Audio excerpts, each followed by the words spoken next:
Hello बच्चों, कैसे हैं आप। उम्मीद करती हूँ आप बढ़िया और एकदम मज़े में होंगे। बच्चों, आज हम पढ़ेंगे भाषा एवं भाषा के रूप।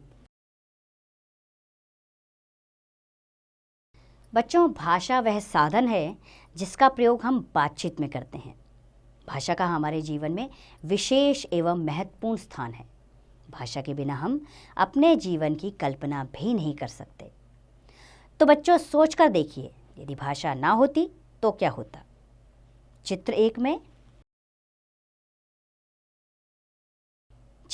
में बच्चों माँ बेटे को समझाने का प्रयास कर रही है, पर समझा नहीं पा रही है। बेटा भी माँ की बात को समझना चाहता है, परंतु समझ नहीं पा रहा है, क्योंकि भाषा के बिना यह संभव नहीं है। और चित्र दो में बच्चा सभी आवाज़ों को सुन रहा है। वह उन्हें समझना चाहता है, पर भाषा ना होने के कारण वह समझ पा नहीं रहा और ना ही बोल पा रहा है। तो बच्चों, भाषा शब्द की उत्पत्ति भाष शब्द से हुई है, जिसका अर्थ है बोलना। इसका क्या अर्थ है? बोलना। भाषा का मुख्य कार्य अपनी बात दूसरों तक पहुंचाना होता है। आइए एक बार परिभाषा के जरिए भाषा को समझ लेते हैं। भाषा वह माध्यम है जिसके द्वारा हम अपने विचारों को दूसरों के समक्ष प्रकट करते हैं तथा दूसरे के विचारों को सुनकर तथा समझकर ग्रहण करते हैं। आइए अब जानते हैं हम भाषा के रूप। भाषा के कितने रूप होते हैं? बच्चों, भाषा के द्वारा हम ना सिर्फ बोलकर बल्कि लिखकर भी अपनी बात दूसरों तक पहुंचा सकते हैं। बोलने और लिखने के कारण इसके दो रूप होते हैं। कितने रूप होते हैं? दो रूप होते हैं। तो भाषा के दो रूप होते हैं, मौखिक भाषा यानी बोलकर और लिखित भाषा यानी लिखकर। आइए एक एक करके इनके रूपों को जानें। पहले पढ़ते हैं हम मौखिक भाषा। जहां बोलकर तथा सुनकर बातचीत की जाती है, वह भाषा का मौखिक रूप कहलाता है। आइए मौखिक रूप के उदाहरण देखें। सामने एक चित्र दिया गया है। बच्चों, यहाँ भाषण मुख से बोल कर दिया जा रहा है। यहाँ भाषण मुख से बोल कर दिया जा रहा है और यहाँ बैठे लोग सुनकर समझ रहे हैं। अगले चित्र में यहाँ अध्यापक बोलकर पढ़ा रहे हैं और छात्र सुनकर समझ रहे हैं। तीसरा चित्र जो हमारे सामने है, उसमें क्या कहा गया है?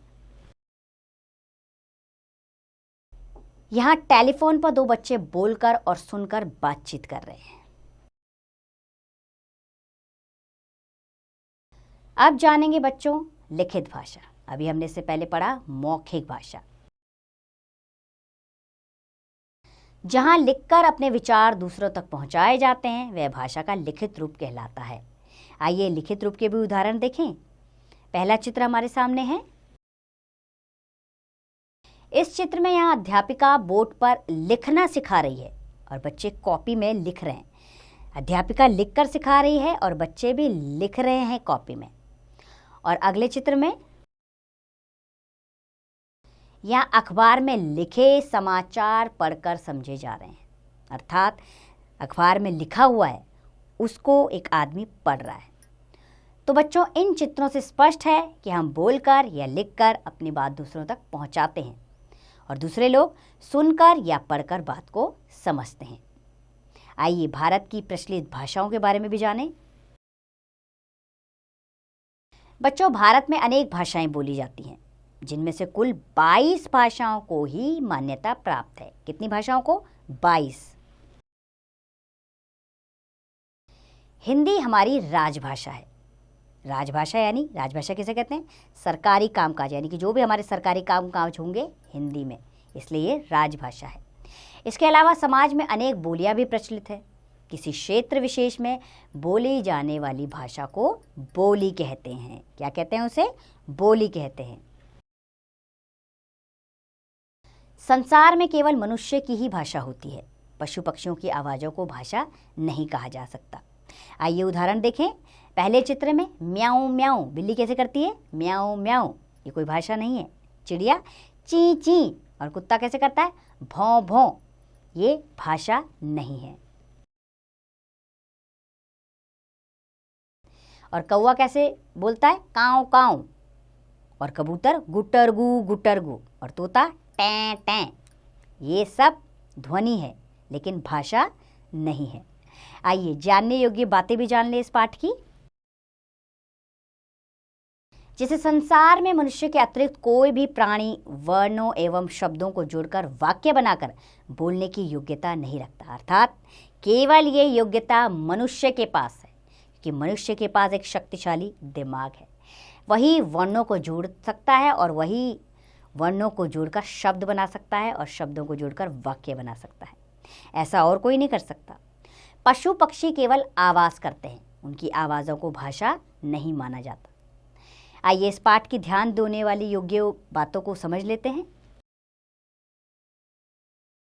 भाषा वह माध्यम है जिसके द्वारा हम अपने विचारों को दूसरों के समक्ष प्रस्तुत करते हैं तथा दूसरों के विचारों को सुनते समझते हैं। भाषा के मौखिक और लिखित दो रूप होते हैं। भाषा का प्रयोग बोलकर, सुनकर, लिखकर, पढ़कर एवं समझकर किया जाता है।